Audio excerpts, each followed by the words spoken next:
So I saw Warfare, and yes, the hype is real. It's a solid depiction of quote unquote warfare. But more than that, it's a complete rejection of what we've come to expect from modern Hollywood war films.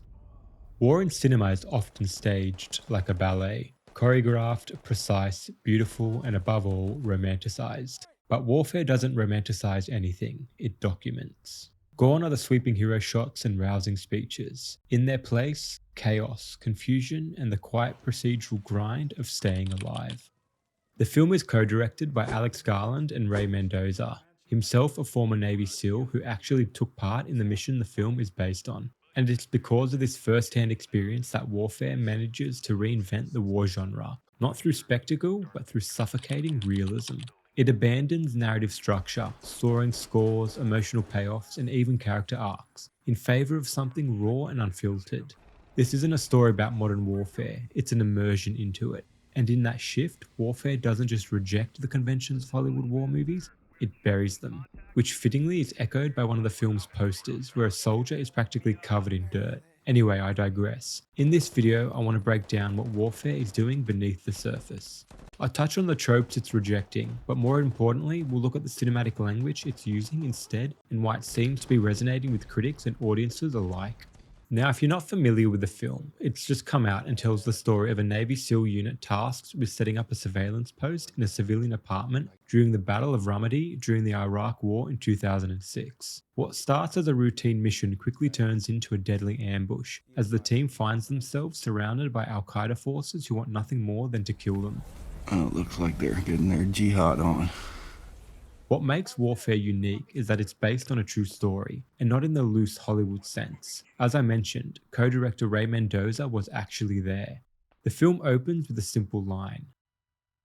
And that idea, memory, shapes the entire movie. From the abrupt editing to the way the moments blur together without clear transitions or explanations, the film doesn't just recreate events, it reconstructs how they were felt. Ray Mendoza even said in an interview,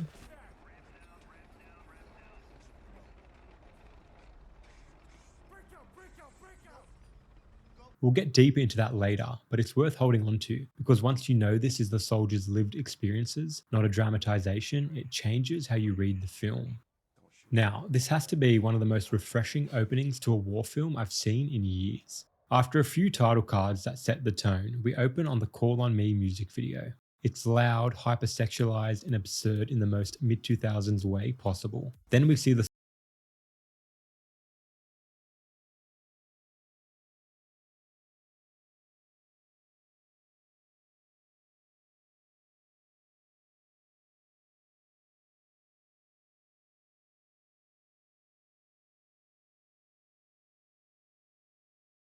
to earth, youthful and familiar, and we instantly connect with them, which I think is crucial for a film that doesn't rely on traditional three-act structure or defined character arcs.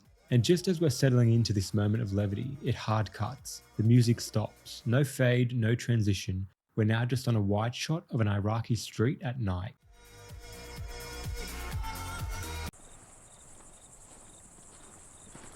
It's completely jarring, almost like whiplash. There's something surreal about cutting from this ridiculous music video straight into a blacked out combat op. It's like the film is saying, this is how thin the line is between fun and fear. These soldiers go from joking around to preparing for death in a matter of seconds. The contrast highlights the unnatural rhythm of war, and that hard cut is the film's declaration. Warfare isn't going to ease you into anything, it's going to pull you through it. Because that tonal snap from levity to fear mirrors how the rest of the film continues to operate. Abrupt, disorienting, and completely uninterested in making the experience digestible. And that extends beyond editing or pacing. It's baked into the film's entire structure. Warfare doesn't follow a traditional Hollywood three-act arc. There are no clear setups or payoffs, no backstories, no moments of redemption. Characters don't grow, they endure. And that's exactly what the film is capturing. Not a journey, but a stretch of time, where surviving was the only objective. I mean, Mendoza and Garland dedicate a surprising amount of screen time to capturing the most mundane details before all hell breaks loose, down to a soldier scratching his head or another relieving himself into a bottle. And when you recall that opening title card, that this film is based on memory, these moments take on a deeper weight. They feel less like filler and more like fragments of real recollection. the kind of details that stick in your mind when the big picture starts to blur.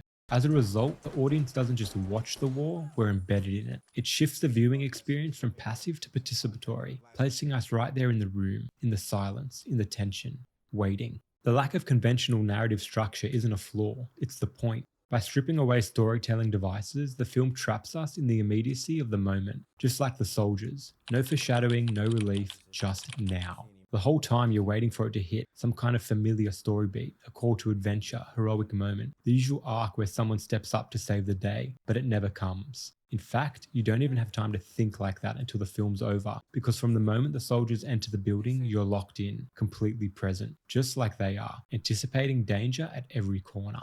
That's what this departure from typical Hollywood structure achieves. Without a traditional story to anchor us, we have no idea what's coming next, no sense of when there'll be a breather or who might live or die. The film doesn't foreshadow anyone's fate, as so many war films tend to do, and all of that, the unpredictability, the absence of narrative cues, just adds to the realism. It places us right there in the room, stuck in the moment, with no story to protect us. And even when all is said and done, when the soldiers finally secure their evacuation and the chaos of modern combat ends, that's it. We don't see them again. No emotional wrap up, no speeches back at base, no reflections on what they've just survived. The film simply ends on a quiet shot of the building they were just in, as if the story had been told to us by word of mouth. It's not a conclusion, it's a cutoff, and it perfectly fits a film that's less interested in what war means and more concerned with what war feels like in the moment. That same philosophy carries through in the film's sound design, which might be one of its most underrated elements. There's no sweeping score to guide our emotions thematically, no musical cues to tell us when to feel tension or release, just the raw, unfiltered soundscape of modern combat. This is most notable when a bomb goes off after their first failed evacuation. In the immediate aftermath, we shift into a subjective soundscape designed to replicate the effects of shell shock.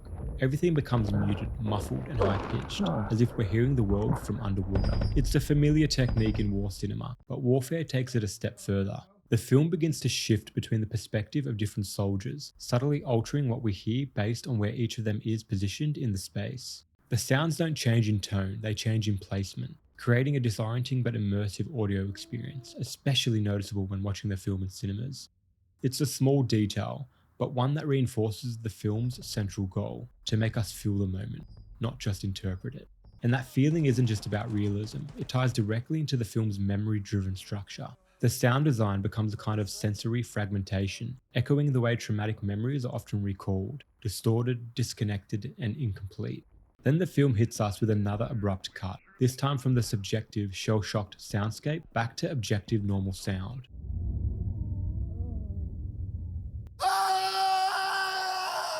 We cut to one of the soldiers screaming in pain as he's dragged back into the house. It's a violent re-entry into reality. The sudden shift doesn't just wake us up, it mirrors the soldier's own traumatic return to reality. The scream isn't just loud, it's raw. It strips away the disorientation and forces us to confront the brutality head on. And because we just experienced a kind of sonic dissociation ourselves, the pain feels more immediate, more personal. It's one of the most emotionally effective uses of sound in the film. The film does a lot with sound, far more than I can cover here, but it's worth paying close attention to. Whether you're watching it for the first time or giving it a rewatch, try to notice how the filmmakers use sound to build that fly-on-the-wall, memory-driven atmosphere. Every muffled gunshot, every moment of dead silence, every spatial shift, it's all designed to reinforce the film's brutal sense of reality. Nothing is accidental, the sound design is the storytelling. Now, I first saw this film in cinemas, and I was too engrossed to pick up on it at the time. But upon rewatching it for this video, I started to notice just how beautifully composed many of the shots actually are. There were moments where I genuinely thought this could be a wartime photograph hanging in an art exhibition. And I think that visual poetry largely comes from Alex Garland's side of the directing. While everything the soldiers do, from the way they sit to the way they move, is clearly choreographed with authenticity by Mendoza, it's Garland who frames it with a kind of haunting stillness. And for a film rooted in memory-driven realism, that beauty of composition adds something essential. It elevates memory into mythology. These aren't just recollections, they're echoes, fragments of something lived but now distant.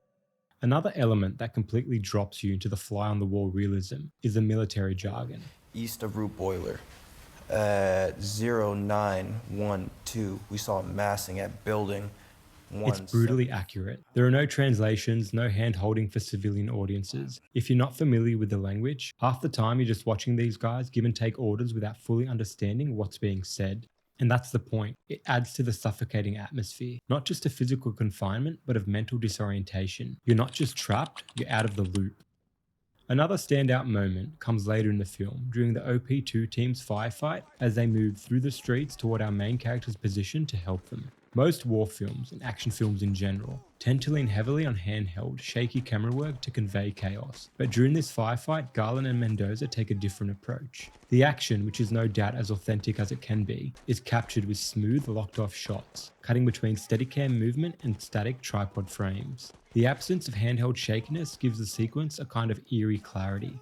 It doesn't make the violence feel cleaner, it makes it feel colder, more observational, as if the camera isn't participating in the fight, just witnessing it. That detachment reinforces the film's fly-on-the-wall style, placing us in the unsettling position of a bystander close enough to see everything, but powerless to intervene. It's not an adrenaline-pumping spectacle, it's just a clean depiction of modern warfare, something we hardly get to see with modern war films.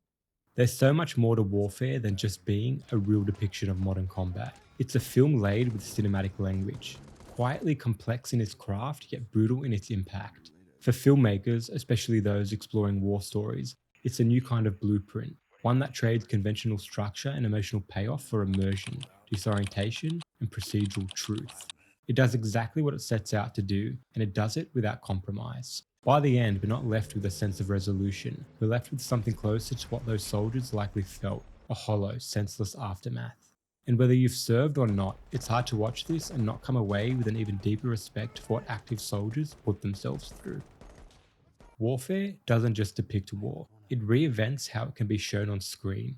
And in doing so, it proves that the most honest stories are sometimes the quietest, the most chaotic, and the hardest to watch. They say they call on all Muslims for jihad. Jihad to come now, to kill you. Yeah, that sucks. Yeah, that does suck.